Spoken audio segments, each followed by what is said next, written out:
كان يا مكان ما يحلى الكلام إلا بذكر النبي عليه أفضل الصلاة والسلام. في زمن بعيد جدا كان البشر ضعاف، لا علم ولا تقدم، وكانوا بيعيشوا في خوف دائم من الحيوانات والطبيعة. ولكن فجأة بتظهر لهم كائنات تفوق قوتها كل شيء من المخلوقات والطبيعة. عشان كده ابتدوا يبنوا جنبيهم مستوطنات ويقعدوا جنبيهم، وعند أي خطر كانوا بيطلبوا منهم المساعدة. وفعلا الكائنات ديت ما كانتش بتخيب ظنهم وبتساعدهم، وعشان كده ابتدوا ينادوا على الكائنات ديت باسم النبلاء. لو لسه ما اشتركتش في القناة يا ريت تشترك وتفعل زر الجرس عشان يوصلك كل جديد من الفيديوهات اللي بننزلها. متنساش تدعمنا بلايكك الجميل اللي بيفرحنا كتير. بتبتدي حكايتنا مع المستذئب الجميل دوت واسمه موزاكا، والبنت اللي معاه ديت من البشر وهو اللي بيربيها. بياخد بعضه بالليل والبنت نايمة وبيروح لصاحبه رايزل وبيطلب منه انه يخرج معاه شوية بدل العزلة اللي قاعد فيها ديت. وفعلا بيوافق وبيخرجوا وبيروحوا للبيت، وبتكون بتصطاد سمك وبتقول لهم اعمل لكم شوية سمك قراميط انما ايه يجيب لكم تسمم. وبيقعدوا هو وصاحبه يتسامروا، وهو بيقول له انا لقيت البت ديت في الحرب بتاعت البشر بس ما لحقتش انقذ امها من القتل، وهي الناجيه الوحيده من قريتها، عشان كده خدتها معايا وبهتم بيها. بتنتقل الاحداث القصه الى الصيع الاشرار دول اللي عاوزين يعملوا فتنه بين الاصدقاء، ودوت عن طريق انهم يقتلوا البت اللي مع موزاكا ويلبسوها للبشر. وبكده موزاكا هيقتل البشر كلهم، وعشان عارفين ان رايزل مش هيسيب البشر يتعرضوا للخطر وهيقضي على الخطر حتى لو كان الخطر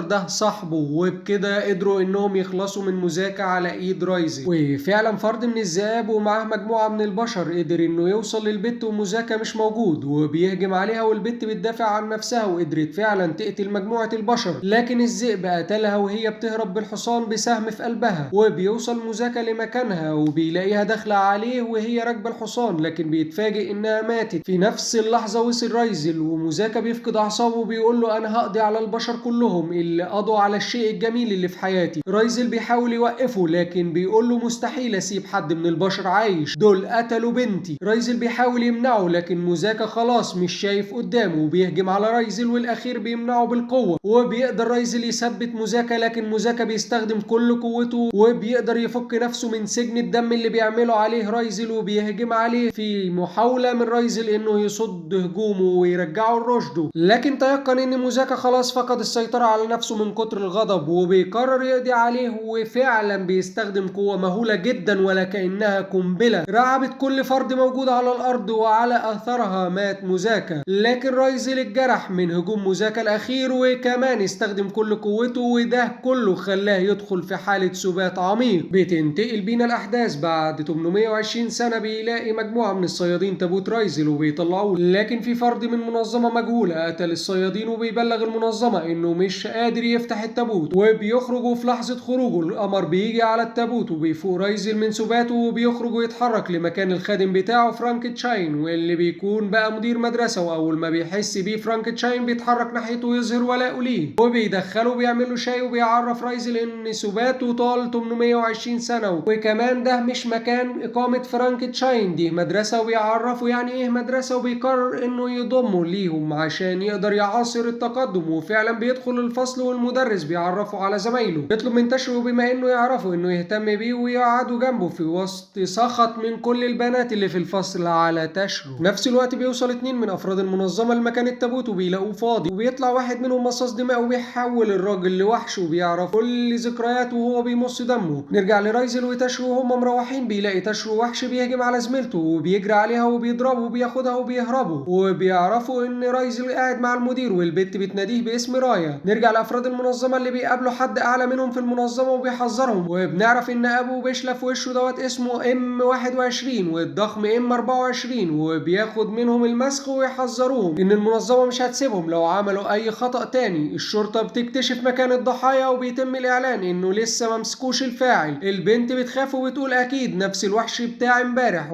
وبيروح تشرو عشان يروح. لكن جاك بتاع المنظمة بيظهر وكان هيقضي عليهم لولا تدخل ام 21، وهو بيقول له لسه في شاهد تاني لازم نجيبه الاول، فبياخدهم معاه وبيفضل يعذب فيهم بالوحش. لكن تشرو بيتصدى لكل هجمات الوحش. في نفس الوقت بتوصل رسالة للمدير بيعرف انهم مخطوفين وبيتجه ليه، وبيكونوا قدروا انهم يهربوا ويدخلوا الاسانسير. لكن جاك بيقتل الوحش بكل سهولة وبيجري وراهم وبيجيب تشرو من الاسانسير وبينزل فيه ضرب. لكن في لحظة ام 24 بيشوف فيه صاحبه اللي موته جاك وبينقذه على اخر لحظة بتوجيه ضربة جبارة اللي جاك بتلزقه في الحيطة. وفي نفس الوقت البت اللي مع جاك بتعرف انهم غدروا بيهم وبتهجم على ام 21. القتال بيبتدي ما بين جاك وام 24. جاك في مستوى تاني خالص، كان بيلعب بام 24 زي كيس الملاكمة وقتله بكل سهولة. نيجي الام 21 اللي البنت كانت هتخلص عليه برضه لولا تدخل فرانكشاين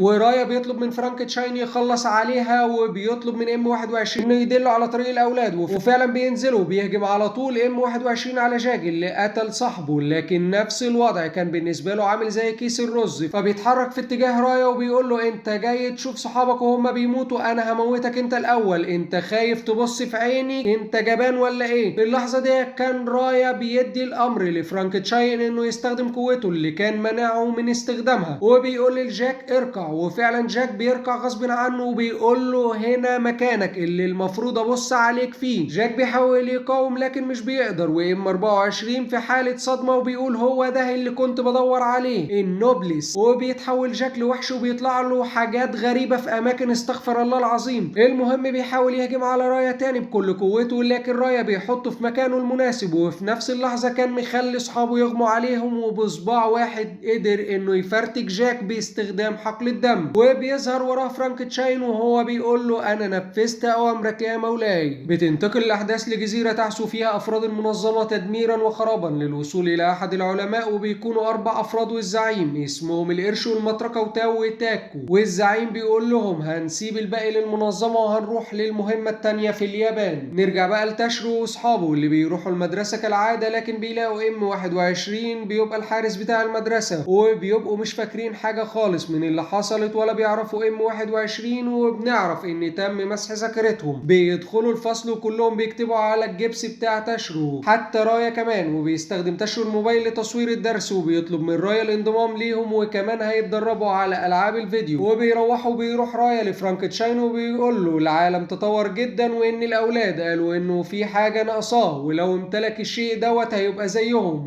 وبيطلع في الاخر انه بيتكلم على التليفون، فبيقول له فرانكشاين هجيب لك واحد يا عم ولا تزعل. وفعلا بيجي رايا تاني يوم المدرسه وبيكون معاه تليفون وكمان احدث اصداره، وبياخد منابه التليفون من رايا وبيعرف رقمه وبيضيف ارقامهم ليه وبيعلمه على التليفون. وبتعدي عليهم الايام في المدرسه، وفجاه بتدخل عربيه المدرسه وبينزل منها شويه بلطجيه بيدوروا على تاشرو، وبيشوفهم ام 21 ومش بيرضى يتدخل عشان المنظمه ما تعرفش مكانه، وبيتدخل تاشرو وبيتصدم انهم جايين عشانه هو. وبيفتكر البت اللي معاهم في العربيه وانه لحقها قبل ما تقع وهي بتعدي الطريق، لكن البغل دوت مش مصدق وفاكر انه على علاقه بيها وعاوز ينتقم منه، وبينزل فيه ضرب. لكن تاشرو بيتفادى كل هجماته لحد ما بيمسك فيه وبينزل فيه ضرب، وبيتدخل عامل النظافه العجوز لكن بيشيله زي الاطفال في الجو. في نفس الوقت كان رايا بيعذب ام 21 بالنظرات وبيقول له ان ده شغلك والمفروض انك انت اللي تتدخل وتحمي الطلبه مش العجوز. وفعلا بيتدخل وبيطلب منهم يمشوا، لكن البغل بيهجم عليه وبيتفاداها بكل سهوله وبيمسكه من السلسله زي الكلب وبيرزعه على العربيه، وبيقول له لولا ان الناس موجوده وشايفانا لكنت زمانك ميت دلوقتي. بياخد ديله في اسنانه وبيخلع هو والكلاب اللي معاه. وبينتهي اليوم وبيكون ام 21 واقف في البلكونه على ضوء القمر وبيفتكر ام 24 وازاي كانوا تجارب مهمله، وان حلم ام 24 انهم يعرفوا اسمائهم ويعيشوا زي باقي الناس العاديه. وبياخد ام 21 عهد على نفسه ان يعرف اسماء باقي اصحابه اللي ماتوا كلهم. وفي نفس الوقت بتظهر افراد المنظمه في اليابان وانهم جايين يدوروا على جاك والبت اللي كانت معاه وعلى التجربتين الفاشلتين ام 21 و24. وبرضه بيظهر 2 شكلهم غريب وبيدخلوا مكان الحادث بكل سهوله بعد ما بيسيطروا على افراد الشرطه، وهم بيقولوا مستحيل يكون اللي عمل ده كله انسان عادي، اكيد مختل يسعى الى القوه، وان البشر مستحيل يقدروا يتصدوا ليه، لازم نمنعه احنا. نرجع لتاشرو اللي بيروح المدرسه ويوصل كالمعتاد متاخر، وقبل ما ام 21 يقفل الباب بيظهر الاتنين دول تاني وبيطلبوا منه انه يوصلهم للمسؤول. وهنا بنعرف انهم مش طبيعيين وبيوصلهم لفرانكشاين اللي بيعرفهم على طول، وبيستخدموا على فرانكشاين التحكم بالعقل فاكرينه بشري، وبيطلبوا منه الانضمام للمدرسه فبيوافق وبيدخلهم الفصل وبيعرفوا نفسهم. والواد دوت اسمه ريجس والبنت اسمها سيرا. الواد بيتفاجئ بالهاله اللي بتحيط برايا وبيقول انا ما شفتش انسان بالهاله ديت قبل كده. بينتهي اليوم وبيروحوا كلهم مع رايا البيت، وبيعرف ان الحارس مقيم معاهم، فتشرو بيعرض على رايا انه يستضيف ريجس وسيرا كمان عشان ما عندهمش مكان يباتوا فيه، وبيوافق بيوافق وبيدخل فرانكنشتاين وام 21 المطبخ، وبتيجي سيرا بتعرض عليهم المساعده، لكن فرانكنشتاين بيرفض وبيقول لها تقدري تستريحي دلوقتي. لكن وهي خارجه بتعرف ان ام 21 متحول ومش انسان عادي بسبب الوشم اللي في ايديه. بتروح تاني يوم المدرسه وبيتعرف ريجيس، وبعد ما بيخلص اليوم الدراسي بتروح سيرا ورايا مع تاشيرو ومانوبو، لكن بيتعرض لهم نفس البلطجيه وبياخدوهم لمكان مهجور. في نفس الوقت ام 21 بيلاقي ريجيس في وشه وبيقول له بتعمل ايه في عالم البشر، وبيساله على التابوت، لكن بيقول له انا معرفش حاجه عن التابوت، وكل اللي كان بيسعى ورا التابوت كان بيموت. لكن فجاه بيجي لريجيس تخاطر من سيرا وبيتجهوا ناحيتهم. تاشيرو بيطلب منهم انهم يبعدوا وانه هيتولى امرهم بنفسه، وفعلا بيقدر انه يتصدى لهم لوحده، ولكن كان في واحد هيضربه بالمسدس لكن لحقوا ام 21. وبعدين وهم مروحين ام 21 بيقول لريجيس ان البشر تطوروا وما بقوش محتاجين حمايتهم زي الاول. بيروحوا تاني يوم المدرسه ومانوبو بيتقرب لريجيس وتاشيرو بيتصدم لما بيعرف ان صاحبه طلع موتوسيكل بيتركب. بيروح تاشيرو ومانوبو البيت، ومانوبو بيكون بيساعد عمه في تامين موقع الشرطه من القرصنه، وتاشيرو بيقوم يعمل اكل ليهم. وفجاه بيتعرض الموقع للقرصنه من قبل تاو احد افراد المنظمه، وبيقدر مانوبو ان هو يطرده من الموقع مره والتانيه وبيبعت له هديه كمان. هنا بيعجب تاو بمهاره مانوبا وبيهجم على كل الخوادم مره واحده، ومش بيقدر مانوبا يوقف الهجوم